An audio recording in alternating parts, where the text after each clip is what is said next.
So we are now going to start with session 1 of this 2.5-day workshop. And the session 1 is a general overview. And I will do this. I will do the first part and I will hand over to Laura later on. So as it was introduced a bit earlier, the main goal of this session is to share knowledge. There are other goals that we want to achieve, but the most important one is to share knowledge during these days.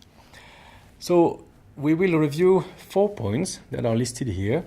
The first one is to identify the main characteristics of a credible and effective authorization system.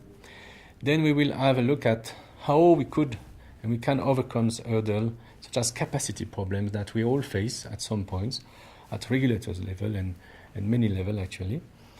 And then we will look at what are ways to cooperate with other authorities, because that's a key point to achieve harmonization, to achieve a better outcome.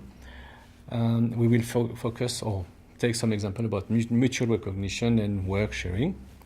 And then lastly, we will have some activity on defining how and why actually we should improve stakeholder interaction.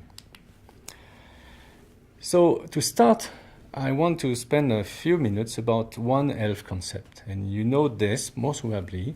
It's here described very simply as animal and human facing similar disease threats. But we could also look at this and saying that animal health sectors and human health sectors have the same goal, which is to protect health and to ensure food safety, food security as well. So we have put here some figures to give some illustration on what it means, what One Health means. But I want to take 2 more examples that are not on this slide. And one is rabies, and the other one is avian influenza. I'm sure you all know about this, you have heard about it. So rabies. We know that 95% of human cases are linked with dogs biting humans.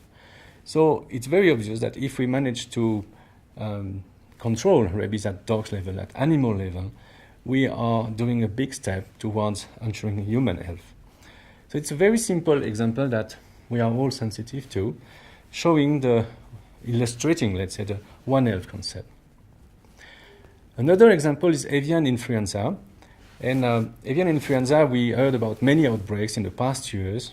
And one of the goals for animal health sector is to ensure that we limit very quickly the spread of these outbreaks so that we don't allow for a mutation of viruses that may spread into human and will cause a lot of losses and issues for human. So the animal health sector here has a big role to play for human health. And that is a second example, and I hope these 2 examples illustrate a bit more what we mean by One Health concept. So on top of this, we are aware that there is a huge increase in demand for animal-based protein, and this all together combined together is a challenge for the regulators and the animal health sectors.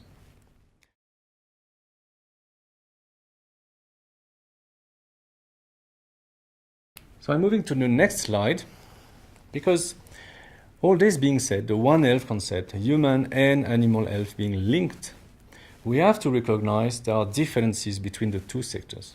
It is very important, especially when we are going to frame the regulatory environment, that we keep this in mind and we don't go in directions that are not appropriate.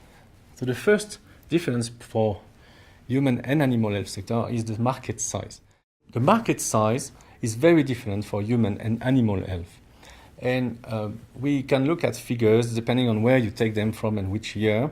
We could say that the turnover of animal health is representing more or less 5% compared to the human health sector. So the size has nothing to do, and we should keep this in mind when we define regulatory framework. Another difference is regulatory timelines and requirements. They are different between human and animal. Cost of medicines. We have human medicines that are often supplemented, which means that we get subsidized by government for to all of us to purchase our medicines. This is not the case for animal health. Animal owner farmers, they pay the full cost for their medicines. And lastly, an important point that is very obvious, but we must keep in mind, is a food safety aspect, because we have additional layer of regulations for animal health product, for which we have to ensure the food from treated animal that is safe for consumption. So, moving to the next slide, we have to recognize that worldwide there is a big diversity in terms of regulations. We have countries where you have very well developed regulations, and you have countries where you don't have any regulations. So veterinary medicines can circulate freely without any market authorization. The number of these countries, last time I was looking at it, was more or less 27 to 30 countries in the world. So you still have a lot of countries that do not regulate their animal health products. The next slide is laying down actually what are the benefits of having a robust veterinary system, veterinary products authorization system. And then you could see this, and I'm going to highlight a few of them, but you having a robust system allow you for international trade. It's much easier because other countries trust you. You can trust other countries, and you can also contribute with this to have a sustainable system to ensure sustainability of resources. And then let's have a look at key stakeholders in that sectors. Here we have identified 3 groups, but I would say we should identify maybe a 4th one, or make it very clear that within what we call veterinarians and farmers, we should add also the veterinary services. Of course, we have the industry, we have the policymakers, the regulators, and we are all here. But farmers, so users, veterinarians, and veterinary services are very important to ensure that we have a proper support at country and at field level. If we define a very efficient regulatory system, we may have very good product on the market, but if we don't have the proper veterinary services, things will not happen as they should. The last point on the slide is actually to come to an agreement, or let's say to clarify among us what we call VMPs. Veterinary medicinal products are both drugs and vaccines. So, because some agencies regulate only vaccines or only drugs. So to make it clear, we wanted to highlight here that the drugs and vaccines are under this definition. They are intended for use in animals, of course, and they are intended either for diagnosis, cure, mitigation, treatment, or prevention of disease. And they have been demonstrated to be safe and effective. Let's move to the last 2 slides of this part before going to questions. So this one is identifying that if we have a robust authorization system for authorization, then that allows for a process that is transparent and efficient, and very important, that involves science-based approach and risk-based approach. Also, you can contribute to define and to set up a system that is actually providing a lot of benefit. And I want to insist on the trust. So that's the 4th bullet point in this slide. If you build trust, you have a better system. And here we have to build trust between vets, farmers, and humans. And as we are all citizens, all using medicines or eating food, and if I'm buying products that are from animal origin, I want to be sure as a citizen, as a consumer, that the regulators are framing properly the regulatory system so that we eat and we are able to buy and to purchase and to use a safe and efficacious product. So that's what a robust and sound system for authorization brings.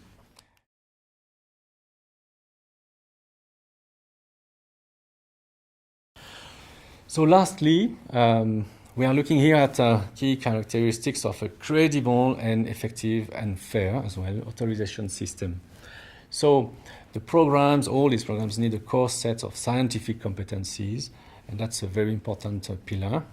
But I want also to highlight the last point here, which is that a credible system will support the role of multilateral or multinational organizations because it provides transparency and as well it will improve trade efficiency.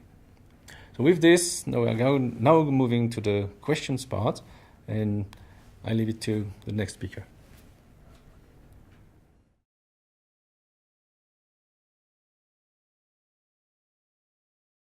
Good afternoon.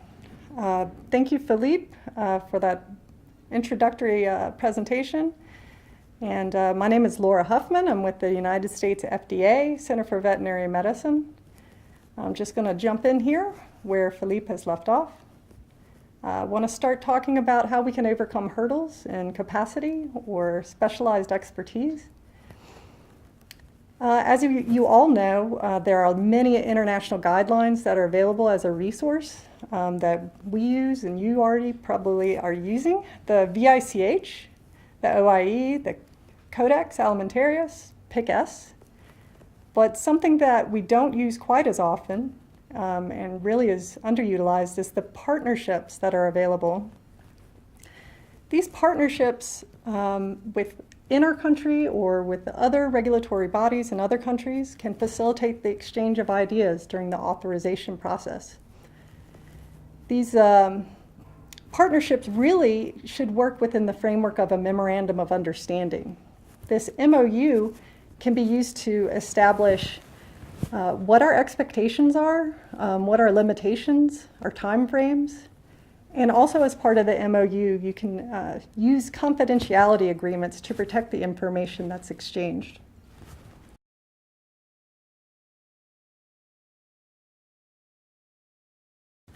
Continuing on this topic, there's another area where we can improve, which is use of internships or exchanges between different regulatory bodies within the country or with other countries. It can broaden knowledge, but it also has maybe an even more important feature, which is to establish connections that can be used later. In that face-to-face interaction, you really get to know more about how a government or regulatory body, what their policies are that they use to make the decisions about veterinary drugs. Additionally, there's another step that can be taken, which is simultaneous review of a drug product application. This can be a bit challenging to take all at once. So one approach might be to look at just portions of a drug product review. This initially could be something along the lines of just looking at the manufacturing portion, or it could be looking at the efficacy or the safety of a drug product, and this is just a little bit easier to start with. Another thing you can do to address the capacity issue might be to reach out for additional external scientific expertise. And one example that I liked was Australia, TGA, has an initiative where you can, they can seek out outside consultants with scientific expertise to assist in the review of a drug product application. And to accommodate this, they've established training programs, agreements, requirements that really outline how the process works and make it very functional. The benefits of working with other authorities. This is an easy topic because the benefits are many. You can increase the confidence in decision making, increase the quality of the decision making process itself as well. Maybe the most important is building regional or international trust and cooperation, because the benefits of that extend beyond what you're immediately working on. There's an opportunity to leverage regulatory resources, so you're getting more ability without spending more money. There's also a potential reduction in time where you're speeding up the time it takes to get a drug product on the market. And in addition, it gives you more knowledge of the regulations and the regulatory systems that are used within another agency or another country. As always, there are risks with working with other authorities. But the important thing really is identifying what these risks are so that you can then develop a strategy to mitigate the risk itself. These might be something along the lines of a local practice or process, which may be particular to one of the partner countries and could impact their decision, while the other country does not have the same practices or processes.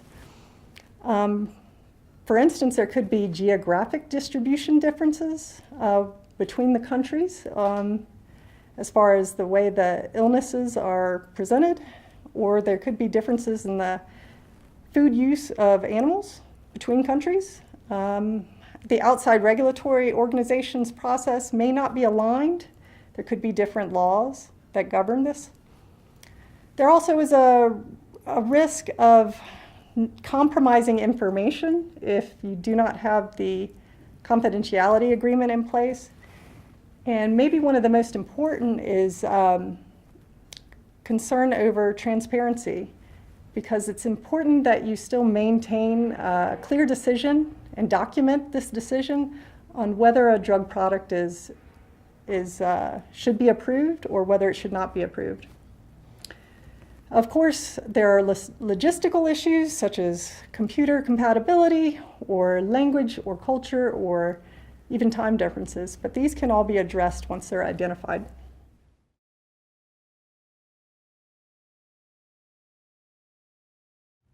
The importance of stakeholder interaction. There are a lot of stakeholders that are involved in animal drugs. This can be the public, it can be trade groups, can be government bodies, farmers, veterinarians. But the one thing that really unifies all these stakeholders is that no matter what their views are, everyone can benefit from having a very strong veterinary drug regulatory system. And it's important that we focus on that element that really unites us.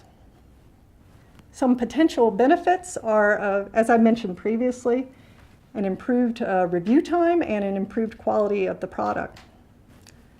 The collaborations have to be well defined, and this is a very important element, is that no matter what we do, we need to make sure that we have public trust in our ability to regulate a veterinary drug product. Because without that trust, it doesn't matter how good your regulatory system is, it's going to be ineffective without the trust element from the public. So also, keep in mind the One Health concept, which is that an improvement in animal health is going to have a positive impact on human health as well. So in summary, I just want to say that I hope you leave today with ideas, with new knowledge of how we can all work towards collaborating more and using our resources together to promote safe animal drugs. It's important to remember that the One Health concept really has to acknowledge that there's this interconnectedness between animal health and human health. So we must always keep that in mind.